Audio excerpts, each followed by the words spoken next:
नमस्कार दोस्तों, आज आपका फिर से स्वागत है हमारे YouTube चैनल कंपेयर फंड्स में, जहां हम दो सेम म्यूचुअल फंड्स का कंपेयर करते हैं, सेम इंडेक्स के म्यूचुअल फंड का कंपेयर करते हैं।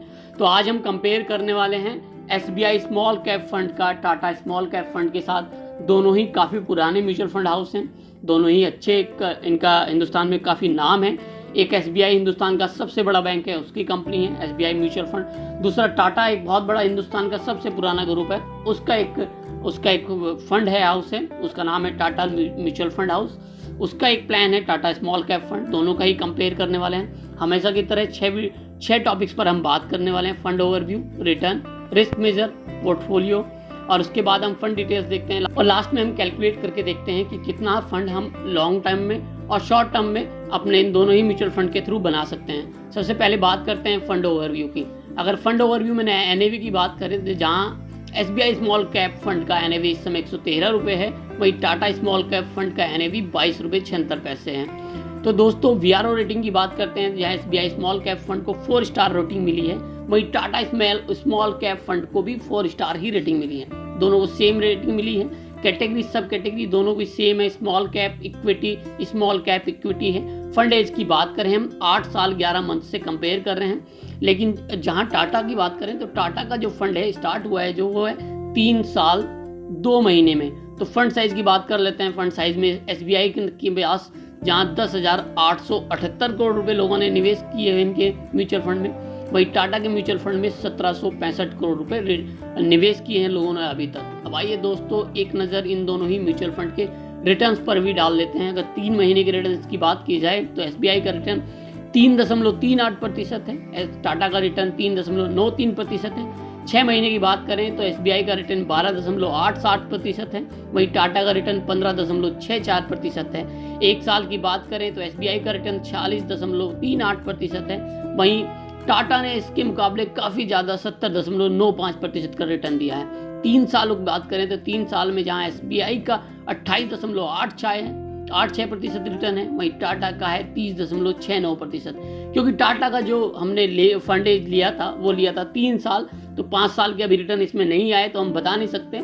केवल 3 साल तक के रिटर्न पे आए हैं। और 3 साल तक के रिटर्न पर अगर आप देखें तो लास्ट 3 सालों में टाटा स्मॉल कैप फंड ने SBI स्मॉल कैप फंड को अपने रिटर्न के हिसाब से काफ़ी ज़्यादा बीट किया है। अब आइए दोस्तों इन दोनों ही म्यूचुअल फंड के रिस्क मेजर्स पर एक नज़र डाल लेते हैं। सबसे पहले शुरुआत करते हैं अल्फा के साथ। SBI का अल्फा 8.7 है, वहीं टाटा स्मॉल कैप फंड का अल्फा 9.58 है। अल्फा हमें बताता है कि अपने इंडेक्स के मुकाबले इन दोनों ही म्यूचुअल फंड ने कितना रिटर्न दिया है। तो अपने इंडेक्स के मुकाबले टाटा ने SBI के मुकाबले ज़्यादा रिटर्न दिया है। दूसरे नंबर पर आता है बीटा जहां SBI का 0.78 है, वहीं टाटा स्मॉल कैप फंड का बीटा थोड़ा ज़्यादा 0.8 है। बीटा हमें वॉलेटिलिटी बताता है, यानी इनका बेंचमार्क इंडेक्स अगर ऊपर की तरफ बढ़ता है तो फंड हमारा कितना बढ़ता है, अगर नीचे की तरफ गिरता है तो फंड हमारा कितना गिरता है। मान लीजिए इंडेक्स 1% बढ़ता है तो SBI स्मॉल कैप फंड 0.78% बढ़ता है, वहीं टाटा स्मॉल कैप 0.8% बढ़ता है। वहीं अगर हमारा जो इंडेक्स है, जो हमारा बेंचमार्क इंडेक्स है 1% नीचे गिरता है तो वो हमारा जो म्यूचुअल फंड है वो 0.78% ही नीचे गिरता है, वहीं टाटा 0.8% ही नीचे गिरता है। तो दोस्तों ये थे रिस्क मेजर। अब आइए एक नज़र डाल लेते हैं इन दोनों ही म्यूचुअल फंड्स के पोर्टफोलियो पर। टॉप 3 सेक्टर से शुरुआत करते हैं। स्मॉल कैप फंड का SBI स्मॉल कैप फंड के पास है कंज्यूमर ड्यूरेबल, केमिकल, कंस्ट्रक्शन, वहीं टाटा स्मॉल कैप के पास है टॉप 3 सेक्टर में services, FMCG, chemicals. Top 5 holdings की भी बात कर लेते हैं। SBI के पास है सीला, एल्गी, ब्लू स्टार, कार्बेडम, फिनॉक्स, वहीं टाटा स्मॉल कैप के पास है All Cargo, Green Ply, Redington, Radico, Quess Corp. अब आइए दोनों ही क्योंकि इक्विटी बेस्ड फंड है, जहाँ SBI ने 90.99 पैसा इन्वेस्ट किया है, म्यूचुअल फंड में स्टॉक्स में इन्वेस्ट किया है 10% पैसा इनके पास अदर है या कैश में है। वहीं टाटा का भी सेम है, लगभग 90.3% पैसा टाटा ने स्टॉक्स में इन्वेस्ट किया हुआ है, वहीं 10% के करीबन इनके पास या तो अदर्स में है इनकी होल्डिंग या फिर इनके पास कैश है। अब आइए दोस्तों एक नज़र इन दोनों ही म्यूचुअल फंड के फंड डिटेल्स पर डाल लेते हैं। एक्सपेंस रेशियो सबसे पहले में आता है। SBI का एक्सपेंस रेशियो 0.79% है, वहीं टाटा का स्मॉल कैप फंड का एक्सपेंस रेशियो 0.37 है। SBI के मुकाबले काफ़ी कम एक्सपेंस रेशियो है। एग्जिट लोड दोनों में सेम है, 1%।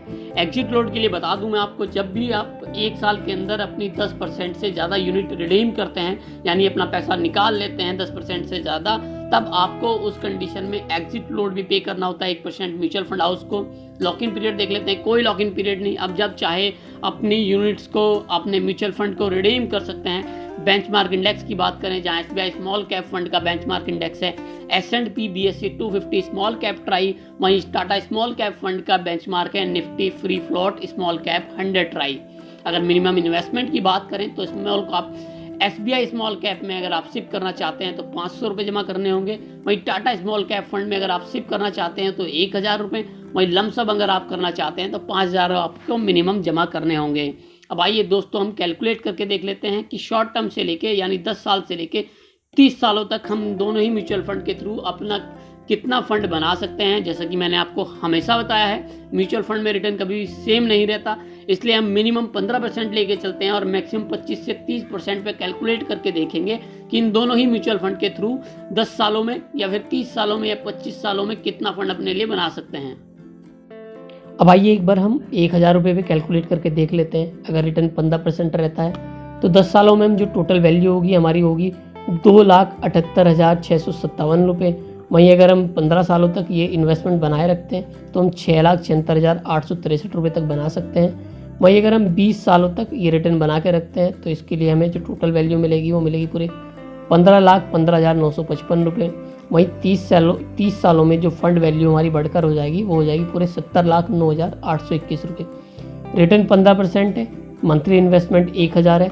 अब मान के चलते हैं हम अपने जो रिटर्न है हमें हमारी 15% ना रहकर 20% हो जाती है, तो इस कंडीशन में भी हम 10 सालों में 3,82,664 रुपये बना सकते हैं।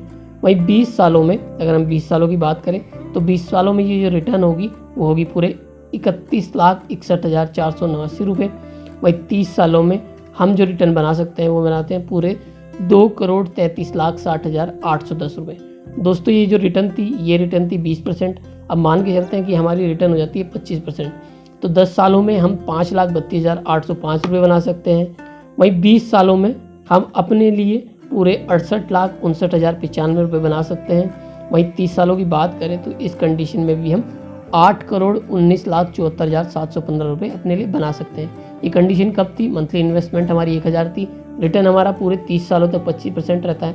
अब दोस्तों बहुत सारे म्यूचुअल फंड ऐसे भी हैं जिन्होंने अपने निवेशकों को 30% तक का रिटर्न निवेश पे दिया है।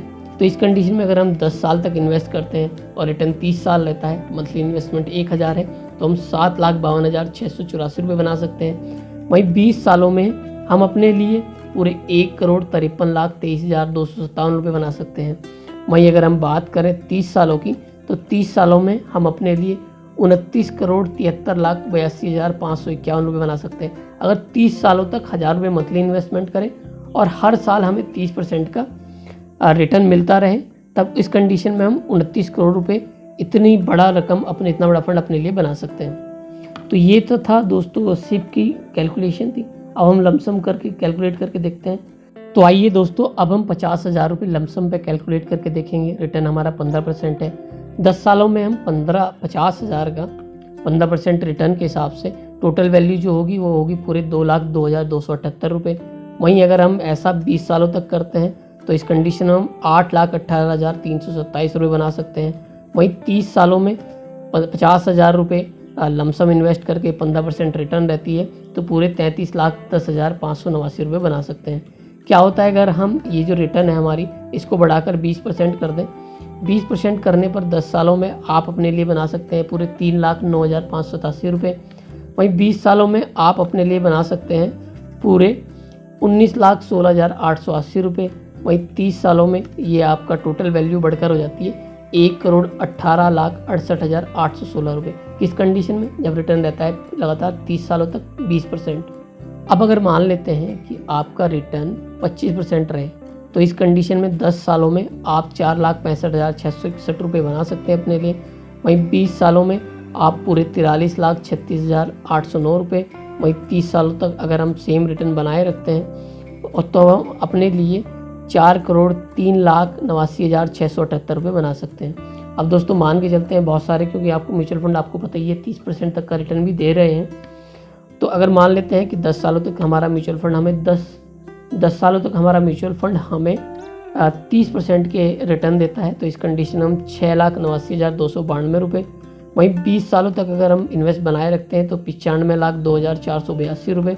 वहीं अगर हम 30 सालों तक इन्वेस्ट करके रखते हैं लमसम 50,000 रुपये, तो इस कंडीशन में भी हम 13,09,99,782 रुपये अपने बना सकते हैं। तो दोस्तों ये थी कैलकुलेशन 50,000 रुपये लमसम के साथ। तो दोस्तों आज की वीडियो में SBI स्मॉल कैप फंड का टाटा स्मॉल कैप फंड से कंपैरिजन आपको कैसा लगा? अगर आपका कोई प्रश्न या सुझाव हो तो आप नीचे कमेंट बॉक्स में लिख सकते हैं। अगर आप हमारी वीडियो अभी तक देख रहे हैं तो वीडियो को लाइक भी करते चलें, साथ में हमारे चैनल को सब्सक्राइब भी कर लें।